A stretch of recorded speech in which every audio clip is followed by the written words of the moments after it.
Hi అండి, నమస్తే. Welcome back to Gayatri Krishna YouTube channel. ఈరోజు మన రెసిపీ అన్ని వంటల్లో వాడుకునే ఆమ్చూర్ పౌడర్ ఎంతో టేస్టీగా ఈజీగా మన ఇంట్లోనే చేసేసుకోవచ్చు. మరి ఎలా చేయాలో చూద్దామా? పచ్చి మామిడికాయలను బాగా గట్టిగా ఉన్నవి పుల్లగా ఉన్న కాయలను తీసుకోవాలి. ఇక్కడ నేను 1 కేజీ మామిడికాయలు తీసుకున్నాను. 3 కాయలు వచ్చాయి పెద్దవి.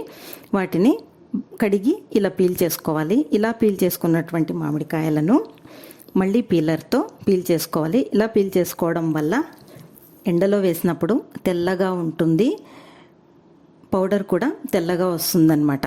అదే ముక్కలుగా కట్ చేసుకోవచ్చు, కానీ ఎండడానికి 1 వారం టైం పడుతుంది. పీల్ చేసుకోవడం వల్ల 2 రోజుల్లోనే బాగా ఎండిపోతాయి. మంచి ఎండలో వేస్తే పౌడర్ తెల్లగా ఉంటుంది. అదే ఎండ సరిగా లేకపోతే కాయలు కొంచెం రెడ్ కలర్లోకి అయిపోతాయి. ఎండిన తర్వాత పౌడర్ కూడా కొంచెం కలర్ తగ్గుతుందన్నమాట. ఇలా బాగా ఎండలో ఆరేసేసుకోవాలి. బాగా ఆరిన తర్వాత ఒకసారి ఇట్లా అంటే బాగా మెత్తగా పౌడర్ అయిపోతుంది. అంత బాగా ఎండబెట్టుకొని ఎండినటువంటి మామిడికాయలను మిక్సీ జార్లో వేసి మెత్తగా గ్రైండ్ చేసుకోవాలి.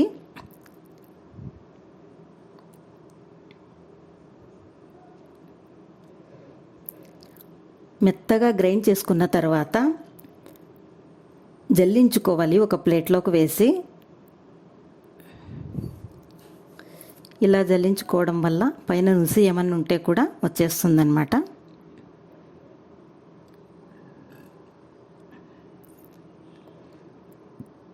చూడండి, పౌడర్ బాగా తెల్లగా ఉంది. ఈ జల్లించుకున్నాక పైన వచ్చినటువంటి నుసిని మరొకసారి మిక్సీ జార్లో వేసి మళ్ళీ మెత్తగా గ్రైండ్ చేసుకొని మళ్ళొకసారి జల్లించి ఆ మిగిలినది పడేసేయాలి. 2 సార్లు జల్లించుకుంటే చాలు. అంతేనండి, చాలా సింపుల్గా ఇంట్లోనే ఆమ్చూర్ పౌడర్ తయారు చేసుకోవచ్చు హైజీన్గా. మనం బయట కొనేదానికంటే కూడా ఇంట్లో చేసి పెట్టుకుంటే మంచి కాయలు తెచ్చుకొని చేసుకుంటాం కదా. పుల్లగా ఉన్న కాయలైతే టేస్ట్ బాగుంటుంది. మరొక రెసిపీతో మళ్ళీ కలుద్దాం. Thanks for watching.